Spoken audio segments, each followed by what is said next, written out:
कहानी में छिपे राज को जानने के लिए कहानी को पूरा सुने। अगर कहानी अच्छी लगे तो लाइक एंड सब्सक्राइब जरूर करें। अच्छे खासे नंबर से 12वीं करने के बाद मेरा एडमिशन दिल्ली के बड़े कॉलेज में करा दिया गया। पापा ने सोचा लड़की होशियार है, कुछ बड़ी अधिकारी बन जाएगी। मुझे भी ऐसा ही लगा। जैसे 12वीं हो गई वैसे ही आगे की पढ़ाई भी आराम से हो जाएगी। मैं और पापा एक कपड़ों की संदूक और कुछ जरूरी सामान लेकर पहुंच गए दिल्ली के एक पीजी में। और भी बहुत पीजी देखे पर सब हमारी पहुंच से बाहर थे। बहुत ढूंढने के बाद पीजी मिला जो दिल्ली की तंग गलियों में था। जैसे ही अंदर कदम रखा सीलन से मुझे छींक आ गई। वहां की वार्डन ने बहुत उचकाते हुए बोला, लड़की सेंसिटिव है आपकी। लंबी चौड़ी वार्डन, बड़ी सी बिंदी, आंखों में ढेर सारा काजल। जैसे ही वो मेरे नजदीक आई मैं थोड़ा सहम गई। उसने पापा को बोला, देखो अंकल जी, 1 तारीख में पेमेंट आ जानी चाहिए वरना हम रूम खाली करा लेंगे। पापा ने हाथ जोड़ते हुए बोला, हाँ मैडम जी। पापा गांव चले गए। मुझे कमरा दिखा दिया गया। एक बहुत ही छोटा कमरा जिसमें 2 बेड के अलावा कुछ नहीं था। मैं काफी थकी हुई थी इसलिए सोचा कुछ देर आराम कर लूं। जैसे ही बिस्तर पर लेटी अलका आ गई, मेरी रूममेट। मुझे देखते ही उसने अपना मुंह चुरा लिया, मानो उसका मैंने क्या ही ले लिया हो। रात को खाना खाकर मैं सो गई। सुबह जल्दी उठकर कॉलेज जो जाना था। आधी रात को मेरे कमरे में कुछ फुसफुसाने की आवाज आई। मैंने आंखें खोलकर देखा तो अलका के पास कोई बैठा था। मैंने ध्यान से देखा तो वो एक लड़का था। मैंने चिल्लाना चाहा तो उस लड़के ने मेरा मुंह बंद कर दिया और चाकू दिखाकर बोला, शांति से सो जा वरना फाड़ दूंगा। मैं डर के चादर ओढ़ के लेट गई। लेकिन उसके बाद जो मैंने सुना उसे सुनकर मैं शर्म से मर गई।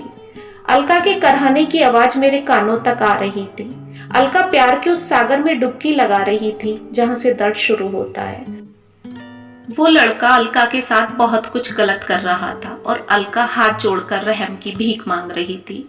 कुछ देर उनका प्रोग्राम चला और उसके बाद वो लड़का चला गया। मैंने सुबह उठते ही वार्डन से शिकायत की। मुझे लगा वार्डन कुछ बड़ा एक्शन लेगी, पर वार्डन ने मेरी ठुड्डी पकड़ते हुए बोला, 500 रुपए लगते हैं, तू भी बुला ले जिसे तेरा मन हो।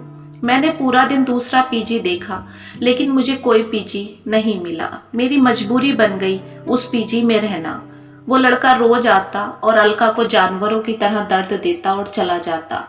मैंने एक दिन अलका से पूछ ही लिया आखिर वो इतना अत्याचार क्यों झेल रही है, लेकिन उसने जो मुझे बताया उसे सुनकर मेरी आंखें आंसुओं से भर गई और अलका के लिए नफरत सहानुभूति में बदल गई। अलका ने बताया वह जो रोज रात को आता है मेरा पति है। मैंने इससे घर वालों की मर्जी के खिलाफ जाकर शादी की थी। तब मुझे नहीं पता था कि ये पहले से शादीशुदा है। इसकी पहली पत्नी के घर वाले बहुत पैसे वाले हैं और इसे सारा पैसा वहीं से मिलता है। इसकी पहली पत्नी को हमारी शादी के बारे में कुछ नहीं पता। ये पैसे के लिए हर वक्त उनकी चापलूसी करता रहता है और अपने अंदर की हवस की पूर्ति मुझसे करता है। इसने हॉस्टल में मुझे बस अपनी रखैल बनाकर रखा है। मेरे पास कोई और रास्ता नहीं। हॉस्टल की वार्डन मुझे कभी बाहर नहीं जाने देती क्योंकि मुझे कैद करने के लिए इसे पैसे जो मिलते हैं। मैं तरस गई हूँ खुला आसमान देखने के लिए। 3 साल से यहीं कैद हूँ, कहकर अलका दहाड़े मारकर रोने लगी। उसकी कहानी सुनकर मैं पूरी रात सो नहीं पाई। अगले दिन मैंने पीजी छोड़ दिया और गांव आ गई और साथ लाई अलका को। अपनी संदूक में बंद करके मैं अलका को वहां से भगा लाई थी।